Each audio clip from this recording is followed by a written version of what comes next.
Gerą dieną, vyrai ir moteris.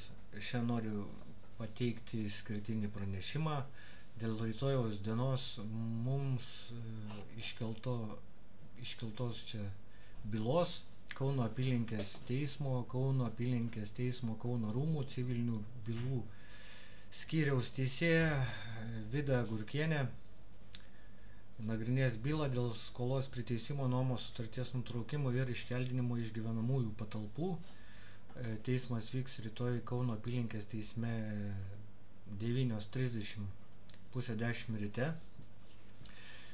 Įsiunčiau pranešimus visiems, kiek čia radau, žurnalistams, pasižiūrėsim, ar bus kažkoks susidomėjimas. Esminės bylos tikslas yra iškeldinti ir priteisti taip vadinamą nuomą. Tai dar šlifuoju šiandien atsiliepimą į ieškinį, rytoj vyksiu į teismą.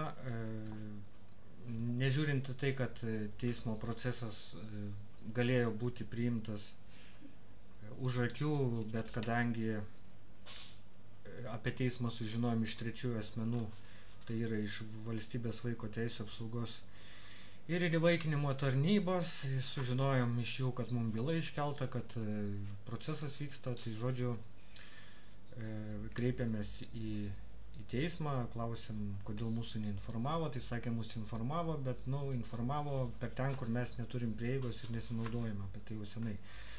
Tai va, tai įdomus yra dalykai, kad ieškinys pateiktas va tokiam va formate, gal čia matosi, gal nesimato.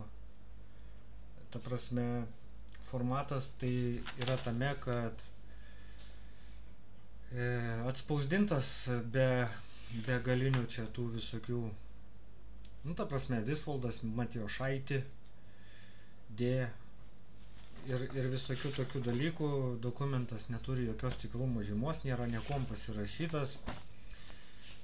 Įdomios tokios ieškinio faktinės aplinkybės, kad, pacituosiu, nuomos sutarties 3 punkte įtraukti nuomininko šeimos nariai nuomos sutartyje sudarimo metu sutuoktinis Mindaugas Vilčinskas ir kiti tenai žodžių. Toliau rašo, kad pažeidimai nustatyti. Bute apžiūros metu duris atidarė Mindaugas Vilčinskas, atsakovės sutuoktinis, kuris nedeklaruotas minėtame bute, o pagal sutartį atseitas jau čia pažeidimas. Čia netame esmė. Esmė tokia, kad aplamai šitas visas dalykas prasidėjo dar 22 metais, kaip mes pareikalavome paaiškinti, kaip grąžintinas, pagal teisę iš grąžintino buto mums turėjo būti suteikta valstybės garantija, suteiktas kitas nekilnojamas turtas, nuosavybės teisėn arba sklypas ir visa kita. Tai kreipėmės į nekilnojamo turto skyrių ir reikalavome paaiškinti. Tai ten, žodžiu, atrašė tokių nesąmonių, kad kaip pavyzdys, Inga tenai buvo deklaruota nuo 82 metų, nors gimusi 83 metais. Ir dabar dar yra paskutinių tokių dokumentų ir taip toliau ir panašiai, bet kas įdomiausia yra tai, kad pagal bendrą teismų dabar naują tą reglamentą, kuris čia buvo po reorganizacijos, tai ieškiniai, kurių suma nesiekia 5000 eurų, teisėjai paskiriami automatiniu būdu, bet šiuo atveju buvo priskirtas tam tikras Kauno apylinkės teismo pirmininko pavedimu teisėjas tirti šią bylą. Eilinį kartą bandė prastumti ją už akių, bet nepralindo. Ir dar kas įdomu, jie čia rašo, kad mes pateikėm, ta prasme, įdomios tokios aplinkybės, kas nuomojasi savivaldybės būstą Kaune, tai manau visiems būtų praktiškai reikalinga apsilankyti tam teismo procese, kad sužinoti daug įdomių dalykų, tokių, kas liečia tokių, kas liečia sutarties sąlygas. Tai pavyzdžiui, pas mus sutarties sąlygose yra parašyta taip, kad nuomos kaina yra apskaičiuota pagal 5 punkto, o ten tam 5 punkte parašyta, kad žodžiu, nuomos kaina parašyta prieduose. Pas mus prieduose surašyta kaina 2013 litų. 2013 litų, tai buvo skaičiuojama, vat yra įrašai 64 eurai. Nu, šiuo metu jie mums siunčia informacinius lapukus, kad mes turime mokėti už socialinį būstą 270 eurų, nors būstas nėra socialinis, bet pagal dokumentus faktinius mes mokame už socialinį būstą. Ir žodžiu, mums atsiunčia informacinius lapukus, kad tai yra informaciniai lapukai, mums taip pat patvirtino raštiškai ir valstybinės mokesčių inspekcijos teisės skyrius, nes nusiuntėm pavyzdį, prašėm įvertinti, apibūdinom situaciją. Ta informacija pateikė Tarptautinės teisės ir sutarčių kontrolės atstovybė, tai būtent kuri užsiema dokumentų archyvavimu, proceso eiga, rengimu, užklausimais ir faktinių įrodymų rinkimu. Tai vat, ačiū tokiai asociacijai. Tai rytoj ta asociacijos dalyviai ir nariai taip pat dalyvaus. Mes patys esam vieni iš steigėjų ir dalyviai toje asociacijai. Tai taip pat čia teigiama, kad labai įdomus toksai dalykas, kad dėl, toj pacituosiu, kažkur tai čia yra tokių įdomių punktų prirašyta, kurie prieštarauja, ta prasme, nedarašyta visi straipsniai iki galo, bet, nu, kaip sakyt,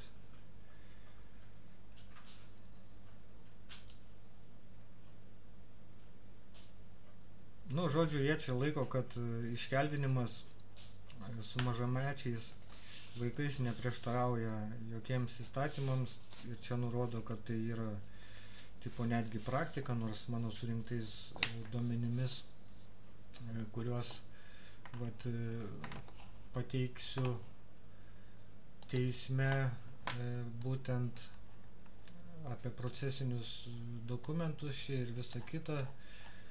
Ta prasme, vat, dėliojusi šitą visą tą straipsnį, dar čia koreguojasi, bet nu ne esmė. Tai vat yra Europos žmogaus teismų praktikoje nuosekliai laikomasi pozicijos, kad valstybės turi pareigą užtikrinti, jog iškeldinimo procesai, ypač kai susijęs su vaikais ir socialiai pažeidžiamais asmenimis, vyktų proporcingai ir paisant pagrindų žmogaus teisių, pirmiausia, teisės į būstą numatytos Europos žmogaus teisių ir pagrindinių laisvių apsaugos konvencijos, toliau konvencija 8 straipsnėje. Tai yra, vat, yra aktuali EŽTT praktika. Makan prieš Jungtinę karalystę, 28 faktai pareiškėjas iškeldintas į savivaldybės būsto dėl nuomos skolos. EŽTT išvada teisės į būstą ribojimas privalo būti proporcingas net ir padarius teisinį statusą, pripažintas konvencijos 8 straipsnio pažeidimas yra toksai vienas, paskui 2 yra, paskui 3 yra, paskui 4 yra, paskui 5 yra. Nu ir žodžiu, taikymas nagrinėjimo civilinėje byloje, atsakovių šeima yra nepilnamečių, tai yra mažamečių vaikų. Todėl bet koks iškeldinimas turi būti vertinimas atsižvelgiant į konvencijos 8 straipsnį, sritį bei vaiko geriausių interesų principą. Valstybei tenka pareiga įrodyti, jog sprendimas dėl iškeldinimo yra teisėtas, proporcingas, būtinas demokratinėje visuomenėje, atitinkantis vaikų šeimos pagrindinės teisės ten ir taip toliau ir panašiai. Tai šitą vietą, čia tik tai viena vieta, bet tai čia ne dėl to, kad čia mes nemokam ar mokam, bet esminis dalykas tai, kad pagal mano skaičiavimus ir sutartį ir visus tos punktus, tai įvada yra tokia, kad mes nesutinkame su ieškovo reikalavimu dėl įsiskolinimo ir prašom atmesti ieškinį kaip nepagrįstą, taip pat prašome priteisti iš ieškovo 3830 eurų permoką, kuri susidarė dėl neteisėtai apskaičiuoto nuomos mokesčio nurodytos aplinkybės pagrįstos tiek teisės aktais, tiek pateiktais dokumentais, kuriuos pridėsime prie bylos, nes pavyzdžiui, neaiški sutarties sąlyga dėl nuomos dydžio yra pagal šalių nuomos sutarties 5-6 punktą nurodoma, kad suma yra 213 litų 63 centai arba 64 eurai yra dviprasmiškai ir netitinka civilinio kodekso 6 ten tokių straipsnių. Nustatyta aiškumo principo 9 punktas, taip pat sutarties informuoti nuomininką prieš mėnesį apie nuomos mokesčio dydžio pakeitimą. Ši informacija pateikiama gyvenamųjų patalpų nuomos sąskaitoje. Sąskaitoje, kaip ir patvirtinom mes patys ir turim visus daiktinius įrodymus ir valstybinės mokesčių inspekcijos pateiktą ataskaitą pagal raštą, kurį gavome, kad tai šitie pateikti dokumentai yra informacinio pobūdžio, niekaip neturi nieko bendro su sąskaita, nes jame nėra reikalavimų numatytų apskaitos įstatyme, ten kažkoks 5-6, man atrodo, koks ten tas punktas, kur yra vienas iš reikalavimų, turi būti nurodytas gavėjo vardas, pavardė ir taip toliau. Paskui kitas neteisėtas socialinio būsto tarifas. Ieškovas teikia socialinio būsto nuomos tarifus, nors nuomojamas turtas nėra įtrauktas į socialinio būsto fondas, o atsakovai neturi tokio statuso. Tai pabrėžia viešo administravimo įstatymo turto valdymo, naudojimo ir disponavimo jo įstatymo nuostatas. Susidarė permoka, kuri turi būti grąžinama kaip nepagrįstas praturtėjimas pagal Lietuvos Respublikos civilinio kodekso 6.237 ir 6.242 straipsnių. Nu ir dėl pateiktų sąskaitų faktūrų ar sąskaitų trūkumų, ieškovo pateiktos sąskaitos yra neteisėtos, nes nepatvirtina jokių sandorių su fiziniu asmeniu nevykdančiu ekonominės veiklos. Netitinka finansinės apskaitos įstatymo 7 straipsnio 6 dalies, nes nenurodyta atsakovo pavardė ir ar asmens kodas. VMI išaiškinimų 25 metų 4 mėnesio 14 dienos pranešimo numeris GMA 21284 pateiktų atveju PM sąskaitos faktūros gali būti neišrašomas, tai pridėti dokumentai gali būti laikomi informaciniais pranešimais. Tokie dokumentai fiziniam asmeniui negali būti laikomi sąskaitomis, o tik informaciniais pranešimais. Taigi patys pažeidė visas šitas sutarties sąlygas, žodžiu, ir padavė į teismą už tai, kad mes nevykdom sutarties sąlygų, nors patys jie jų nevykdo. Ir dar kas yra labai įdomu, tai čia yra būtent apie tą dieną rašo, kad kaip mes ir jau prieš tai teigiam, kas čia buvo viso šito dalyko iniciatorius, tai būtent tai, kad 20 pabandysiu surasti, kur čia tai buvo, atsiprašau, čia kažkas mane nori sutrukdyti, tai va, tai kur čia yra įdomus tas punktelis. Nu, čia yra dar tokių įdomių punktelių, bet tai, sakau, kam įdomu, žurnalistais, tiesa, kaip nekeista, skambino iš Tele3, kažkaip mažiausiai tikėjusi, bet be dėmesio sulaukiau iš visų oficialiai, tai tik tai iš Tele3, kurie pasiskambino, pasidomėjo, bet tai neaišku, kaip ar jie atvyks.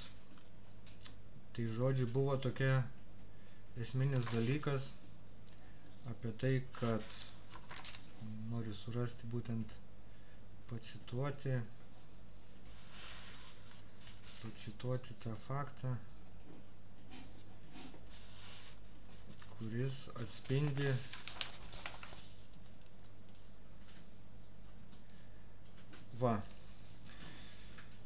Žodžiu, 23 metų gegužės 30 dieną, čia 2 dienos iki to, kai paėmė vaikus, ir būtent tą dieną vyko tas teismo vadinamas procesas, kurį panaikino, nes jis buvo neteisėtas. Kaip čia buvo gegužės 30 dieną, numeris 2306003, nedelsiant atlaisvinti gyvenamąją patalpą, čia tipo man teikia. Pastarieji pasirašyti atsisakė, kadangi tai netitinka jų pasaulėžiūros, čia jų toks buvo vertinimas, kadangi pastarieji elgėsi keistai, bendru sutarimu buvo iškviesta medikai ir policijos pareigūnai. Matant, kad gali būti nesaugi aplinka vaikams, jie atėjo ir ekspertai pamatė, kad gali būti nesauga, tai iškvietė vaikų teisės specialistus, kurie grasindami panaudoti jėgą prie mažamečių vaikų,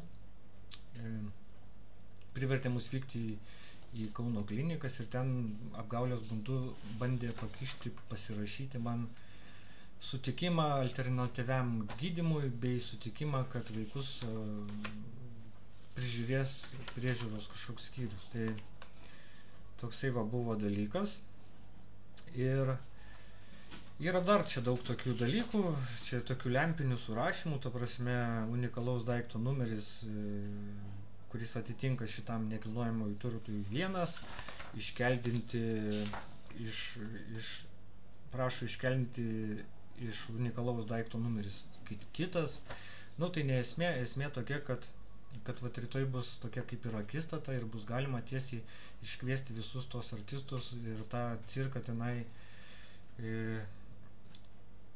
pažiūrėti, kaip į akis kalbės, viešas posėdis bus, tai visus prašau atvykti, kas turit norą ir tiek. Toks mano šios dienos pranešimas. Ačiū visiems, kas prisidėjo. Papildomą informaciją apie asociaciją pateiksiu atskiram pranešimui, nes dabar labai užsiėmęs ir turiu čia visokių tokių reikalų ir be šito dar turiu reikalų. Tai toks mano šios dienos pranešimas. Dėkui visiems ir ačiū visiems, kas padedat ir žiūrit ir domitės. Tai tiek, iki.